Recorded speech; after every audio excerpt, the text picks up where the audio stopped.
MD Rafiqul Islam আপনি লিখেছেন, আমার সব সময় পেরেশানি লেগেই থাকে, কোনোভাবেই দূর করতে পারি না, এটা থেকে বেঁচে থাকার উপায় কি? পেরেশানির মধ্যে লেগে থাকা বা পড়ে থাকা এটা অনেক সময় আমাদের মধ্যে হয়। আমাদের আল্লাহ রাব্বুল আলামিনের ভয় যেমন আমাদের মধ্যে থাকতে হবে, ঠিক তেমনিভাবে আমাদের মধ্যে বিশেষভাবে চেষ্টা থাকতে হবে যে আমরা একজন মুসলমান হিসেবে আল্লাহ তাআলার প্রতি ভরসা রাখবো। আল্লাহ তাআলার প্রতি যখন কেউ ভরসা রাখবেন, তিনি তার জন্য যথেষ্ট হয়ে যাবেন। তো যখন মানুষ আল্লাহর প্রতি ভরসা ছেড়ে দেয়, তখন তার কিন্তু ডিপ্রেশন হয়, তার মধ্যে দুশ্চিন্তা আসে, তার মধ্যে বাজে চিন্তা আসে, এবং সে কিন্তু তার ওই ঈমানের জায়গাতে দুর্বল হয়ে যায়। এই জন্য আল্লাহ তাআলা বলেছেন, ওয়া লা ইয়াসমির রাহিলাল কওমুল কাফিরুন, আল্লাহর রহমত থেকে যারা অবিশ্বাসী তারা ছাড়া আর কেউ নিরাশ হতে পারে না।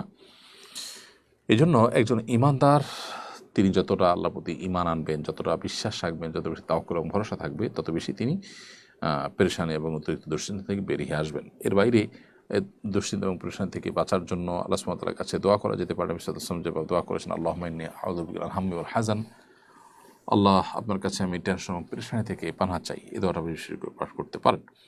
দুরূদ ইস্তিগফারের আমলও মানুষের দুশ্চিন্তা দূরের জন্য সহায়ক ভূমিকা পালন করে।